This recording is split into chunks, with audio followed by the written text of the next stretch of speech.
Hello and welcome to Amanda's Wellbeing Podcast. This is my 5-minute food facts series. I'm Amanda Hayes, your host, a nutritionist with a passion for well-being. Normally I like to release my podcasts on a Monday, but I've had some IT issues and that has unfortunately stopped me in my tracks because I need to seek help when that happens. Anyway, hopefully things are on the mend. Anyway, about my 5-minute food facts series, I decided to do the series because there is so much conflicting information available about food and various diets. Some of it is credible and some of it is not. It can be time-consuming and not to mention confusing to try and sift through the noise and get to the heart of the matter. In this series, I will do all of that for you and present factual, reliable information in a concise and easy to understand way. I'll take a moment to let you know that you can subscribe to my podcast, which includes interviews with experts in the fields of nutrition, physical and mental health, and this 5-minute food facts series. You can subscribe on YouTube, hit the red subscribe button, or on your favourite podcast app, iTunes, Stitcher, Spreaker, Spotify, or Google Podcasts.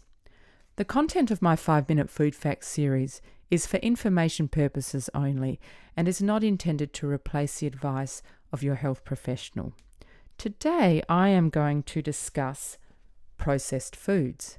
So we often hear the advice, eat less processed foods, and indeed that is something I say again and again. However, that advice can be hollow unless you can first identify processed foods and secondly, understand why it's beneficial to avoid them. Processed foods were first seen in the US in about 1910, so think Crisco and Oreos. World War I saw the development of canned and frozen foods. At about that time also, household appliances like refrigerators were becoming more common, thereby enabling better food storage. So post-World War II saw the introduction of many convenience foods like instant coffee, yuck, and the explosive growth of the fast food industry ensued. Processed foods are not all bad by any means. Certain methods like pasteurization can inhibit the growth of harmful bacteria, and many processing methods save time in the kitchen.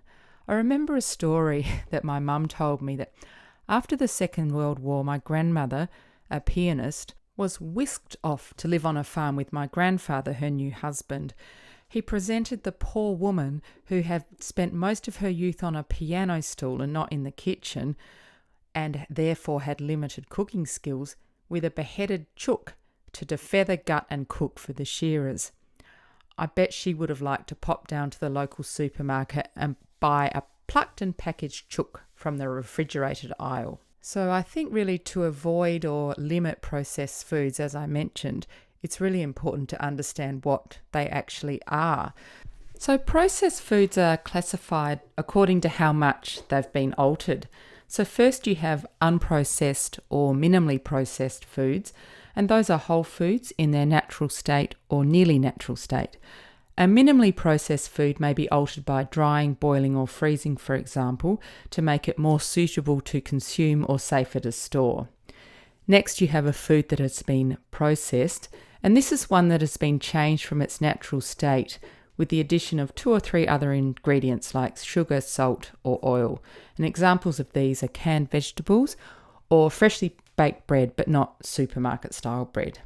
And finally you have ultra-processed foods, and they usually have many ingredients added to them, which could include chemicals or artificial colours or flavours. They're often made from substances like fats, starches and sugars that are extracted from foods. So some of the characteristics of ultra-processed foods are they are mass-produced, they use low-cost ingredients, they are consistent batch to batch, they have a long shelf or freezer life. So examples of these are hot dogs, packaged biscuits and cakes, soft drinks, instant soups, and many breakfast cereals. And fast foods are like a subset or a type of ultra-processed foods, and often they come out of a bag or a box ready to go into your mouth, and they're usually absorbed quickly into the bloodstream, and they are very often calorie dense and highly flavoured, containing chemicals or other synthetic ingredients. So therefore, when we talk about eating less or no processed foods, we're really referring to ultra-processed foods. Let's take an apple as an example. So an apple that you pick off a tree is obviously unprocessed. Apple juice is processed, but an apple pie is ultra-processed. The reason that I wanted to do a podcast about processed food is because the amount of ultra-processed food we eat is actually quite staggering. In the US, ultra-processed foods are the main source of all calories consumed, accounting for 58%. That's huge. In Australia, we're slightly better. The percentage is 42, and that comes from a large study published in the BMJ Open in 2019. The problem with ultra-processed food taking up so much space in our diet is that as the consumption of ultra-processed food increases, it displaces unprocessed or healthier foods.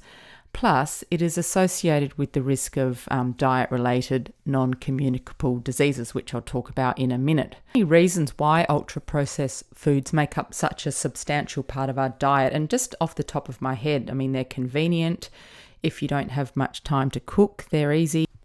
Some people lack food preparation skills.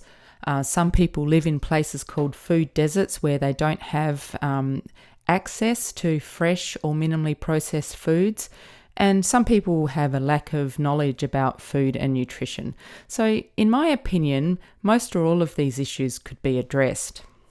So the important question really is, why is it a problem if we eat so much ultra-processed foods? What do they do in our bodies? So let's take a donut as an example.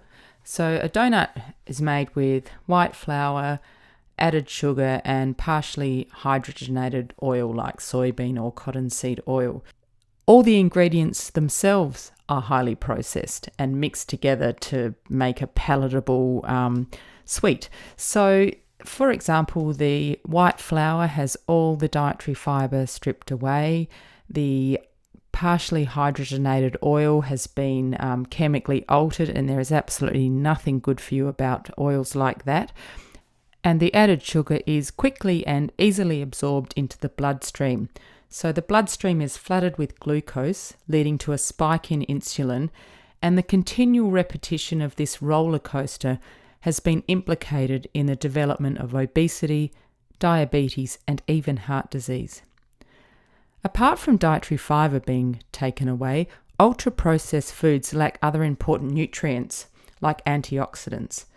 But it's not just what they don't contain, it's also what they do contain. They contain too many other things like emulsifiers, and this has been described as a detergent-like substance, and it may strip away the protective mucin layer in the intestine, and it may predispose people to intestinal diseases or food allergies. As you know, food allergies the prevalence of them has increased alarmingly in the past few decades, and there are many theories as to why. We don't know exactly why it's happened, and this is yet another theory. It is most likely a combination of factors, but it does appear to be something that we humans have done in our environment, either our external and or our food environment. And also, ultra-processed foods contain too much salt and too much added sugar. And just a quick note on processed meats. The World Health Organization has classified processed meats such as hot dogs, lunch meats, and bacon as a carcinogen, and that means cancer-causing. I would say that's a pretty compelling reason to avoid or substantially limit processed meats.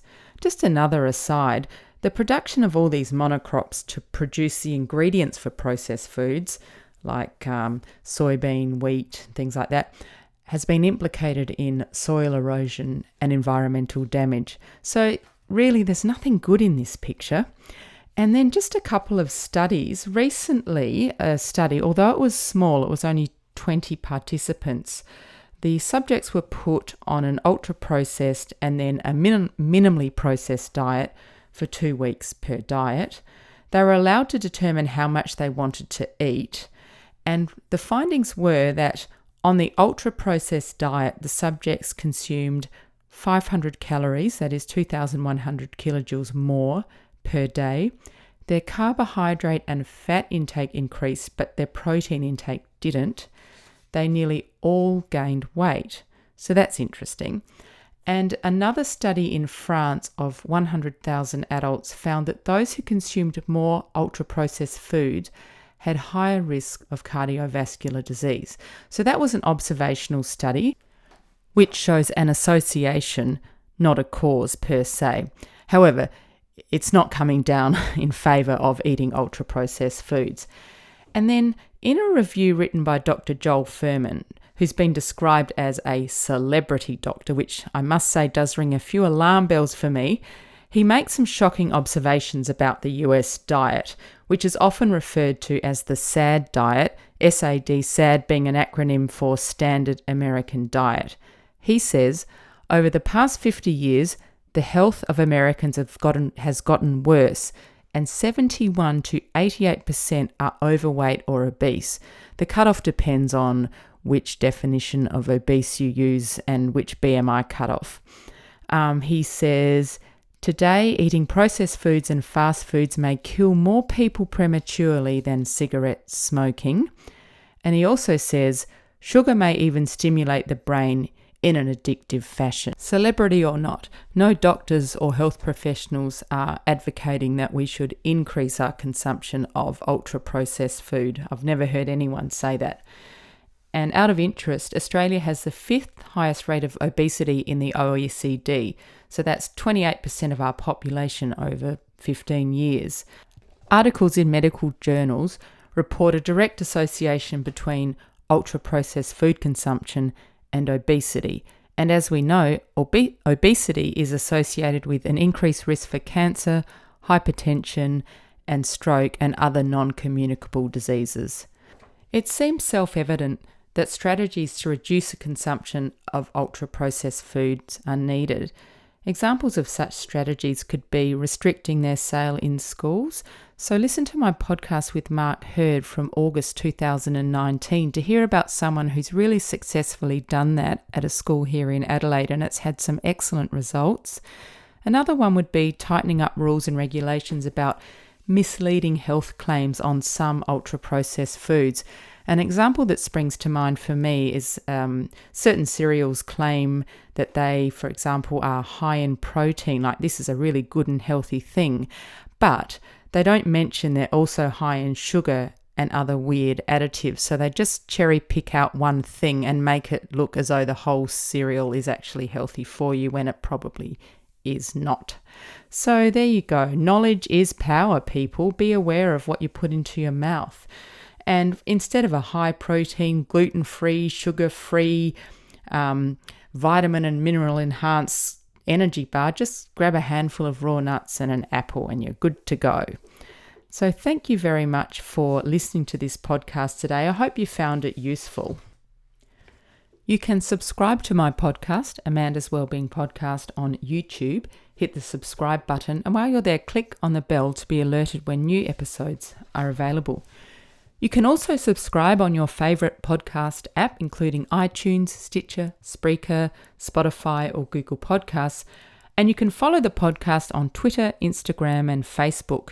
Direct links to all social media can be found on the subscribe page of my website at www.amandaswellbeingpodcast.com. So if you would like to contact me, you can send me a message via the contacts page on my website, and please feel free to suggest topics you'd like to learn more about, and I'll do my best to deliver that to you. Finally, please take a minute to leave a rating on iTunes. It improves visibility and will inspire me to keep researching for this 5-minute food facts series. Thank you for tuning in. Eat well, move well, think well.